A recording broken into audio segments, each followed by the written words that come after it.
Hi everybody, I am back and I'm ready to read chapter 29, 30, and 31 of To Kill a Mockingbird. It is from page 267 to 281, I believe. Yep, so it's not very much. Um,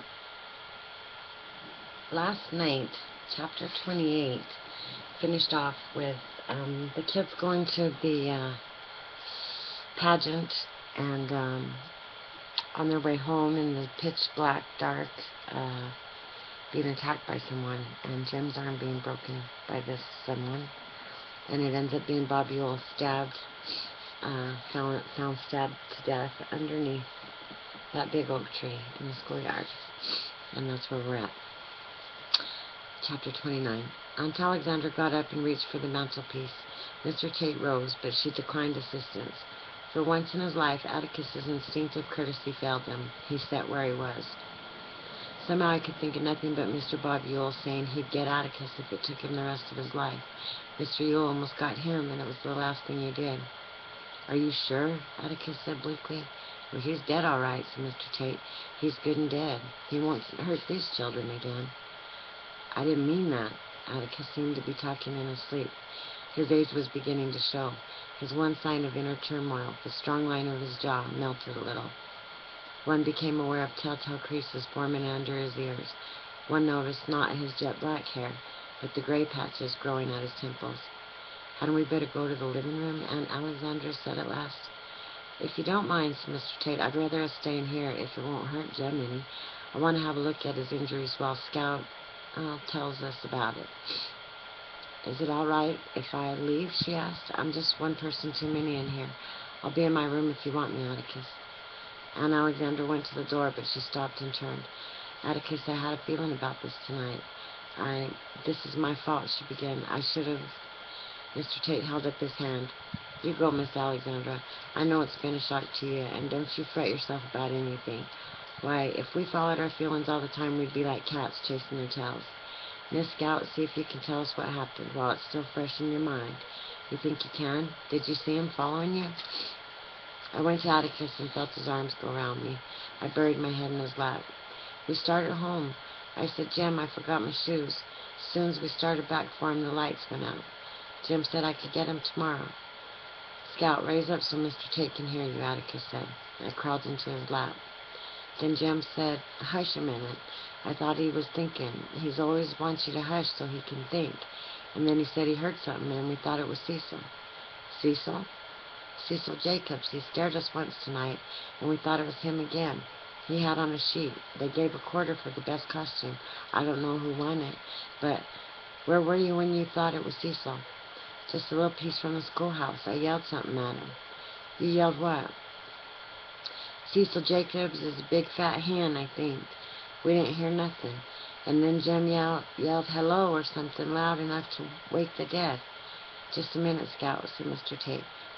Mr. Finch, did you hear him? Atticus said he didn't. He had the radio on, and Alexandra had hers going in her bedroom. He remembered because she told him to turn his down a bit so she could hear hers. Atticus smiled. I always play radio too loud. I wonder if the neighbors heard anything, said Mr. Tate. I doubt it, heck. Most of them listen to their radios or go to bed with the chickens. Maudie Atkinson may have been up, but I doubt it. Go ahead, Scout, Mr. Tate said. Well, after Jem yelled, we walked on. Mr. Tate, I was shut up in my costume, but I could hear it myself. Them footsteps, I mean.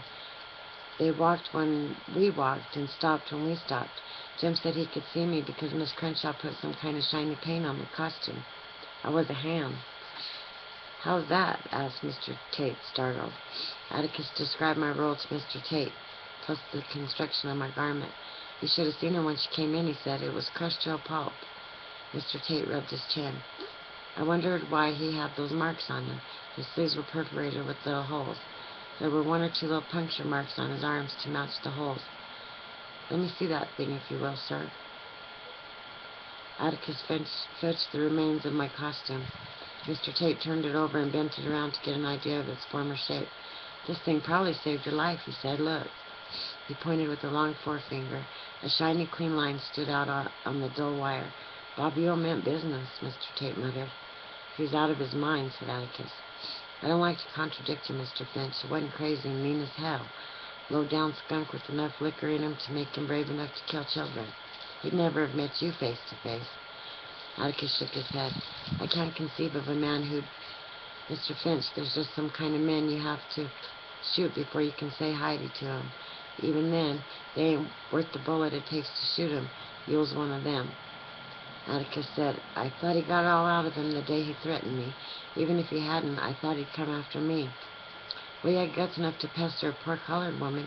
He had guts enough to pester Judge Taylor when he thought the house was empty. So do you think he'd have met you to your face in the daylight? Mr. Tate sighed. We better get on. Scout, you heard him behind you? Yes, sir, when we got under that tree. How'd you know you were under the tree? You couldn't see thunder out there. I was barefooted, and Jim said the ground's always cooler under the tree. We'll have to make him a deputy. Go ahead. Then all of a sudden something grabbed me and mashed my costume. I think I ducked on the ground. I heard a tussling under the tree, sort of. They were bamming against the trunk, sounded like.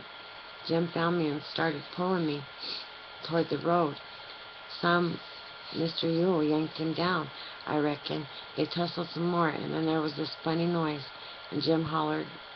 I stopped. That was Jim's arm. Anyway, Jim hollered, and I didn't hear him anymore. And the next thing, Mr. Yule was trying to squeeze me to death, I reckon. And then somebody yanked Mr. Yule down. Jim must have got up, I guess. That's all I know. And then, Mr. Tate was looking at me sharply, somebody was staggering around and panting and coughing fit to die. I thought it was Jim at first, but it didn't sound like him. So I went looking for Jim on the ground. I thought Atticus had come to help us, and it got wore out. Who was it? Why, there he is, Mr. Tate. He'll tell you his name. And as I said it, I half pointed to the man in the corner, but brought my arm down quickly lest Atticus reprimand me for pointing, 'cause it's impolite to point. He was still leaning against the wall. He'd been leaning against the wall when I came into the room, his arms folded across his chest. As I pointed, he brought his arms down and pressed the palms of his hands against the wall. They were white hands, sickly white hands that had never seen the sun. So white, they stood out garishly against the dull cream wall in the dim light of Jim's room. I looked from his hands to his sand-stained khaki pants. My eyes traveled up his thin frame to his torn denim shirt.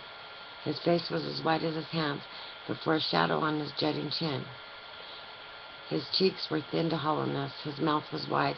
There were shallow, almost delicate indentations at his temples, and his gray eyes were so colorless I thought he was blind. His hair was dead and thin, almost feathery on the top of his head. And when I pointed to him, his palms slipped slightly, leaving greasy sweat streaks on the wall, and he hooked his thumbs to his belt. A strange small spasm shook him as if he heard fingernails scrape slate, but as I gazed at him in wonder, the tension slowly drained from his face. His lips parted into a timid smile, and our neighbor's image blurred with my sudden tears. Hey, Boo, I said.